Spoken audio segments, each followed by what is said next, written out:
Hey, hello everybody, welcome to the sound test room. Today we are taking a look at AUM, which has just had a massive update.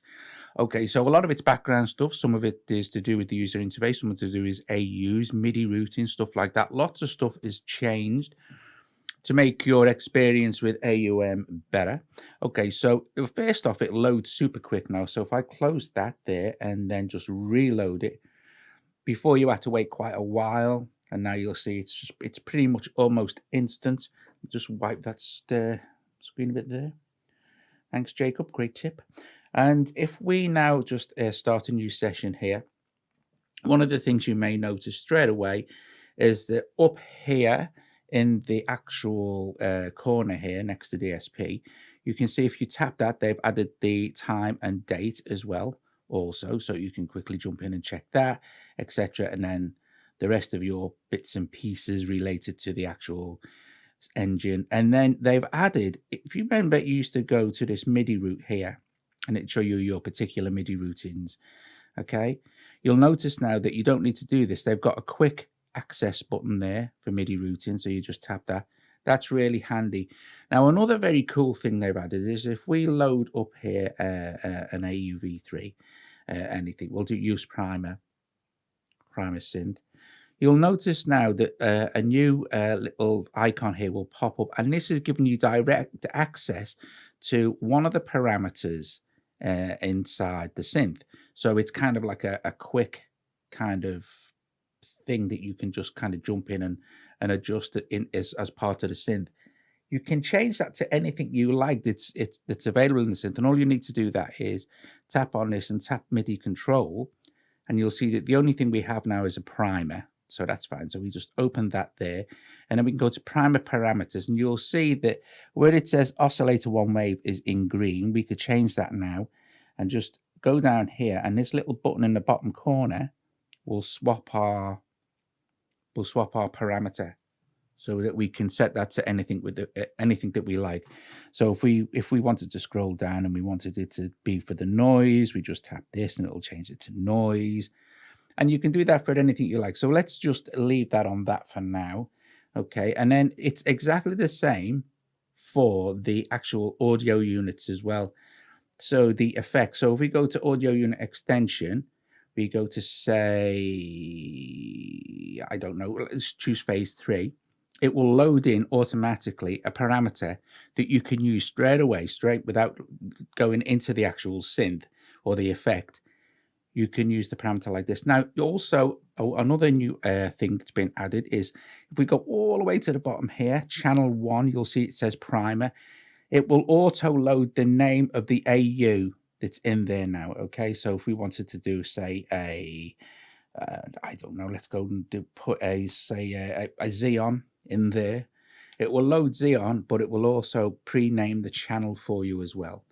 Okay, so another thing they've added as well, as we have a look at this, is the file player. Now you can preview before you load the file.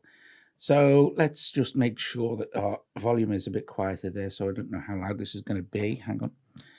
And then let's choose a file to load here, and let's go to something like, I don't know, I've got these few things here, jazz drums, and then if you play the little arrow at the side, you can just, you know, preview it basically, which is really nice indeed, because otherwise before you happen to load in and then sort of do this. So say we wanted our happy hour jazz kick there, so we come out of it and we actually just tap it there, and there it is. And then we can choose to loop this and we'll sync it, and a number of beats, we don't need that to be 4. We can set that to, say, 2 because it's on 120, and it will tell you basically the original BPM is 55. It's only a one-shot hit, you know. The number of beats it ran over was 4. So now we could kind of get a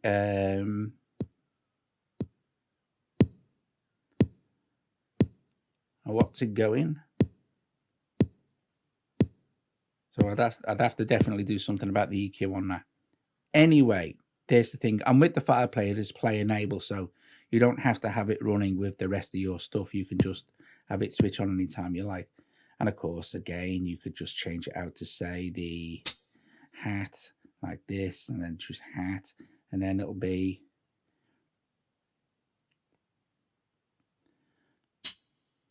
play enable. So that's a new thing from the file player, that you can now actually highlight, preview your samples, which is great because it saves you toggling through all the actual loading in, playing, always had the right one, etc., etc. So if you're using something like a massive sample kit, being able to preview the files is dead handy. Right, now, that's sort of mainly the base. This kind of the things that I'll be using for AUM. So I use AUM a lot, so I'll be using the new stuff. Right. Also, here is another cool thing they've added. They've added now the mix bus. They've added more mix buses. So you used to have up to I think it was H. I think they had 8, but now there's 16. So you've got 16 mix buses that now you can route to whatever you like. So if you wanted to control them all with different mix buses, or you had a massive session, etc., etc. I think it's a great update. Let me just go to this here. This will show you exactly speed up app launch. I won't go through it all, but if you want to pause the video or whatever and have a look, you can see that this is the new stuff that's been added. So the user interfaces had all sorts of stuff, various user guide updates, some folders first, and there's tons and tons of stuff that's been added. The engine's been improved. It's 8 more mix buses. There you go. You can got a metronome pre-roll only toggle. It automatically reset transport when changing pre-roll if not running. MIDI, new optimized MIDI engine. Sample accurate timer for AUV3 and into app audio, MIDI, many improvements, full screen color coding icons, which you saw it was different. And then there's improvements to the audio unit extensions section. There it is. The allows plugins to expose a single parameter next to the node. It's nice because if you want to just set it to like cut off on a synth or something, you can just set that up. I think it's a really good update. It's massive. It's massive. Right. Okie dokie. And then there's various bug fixes and stuff as well. Yeah. Brilliant. There you go. AUM's new update. Very nice it is as well. Okay, guys, thanks for watching. If you liked the video, please give it a thumbs up. Subscribe to the channel. Consider becoming a Patreon. And yes, I will see you guys later. Ta-ra. AUM. Awesome.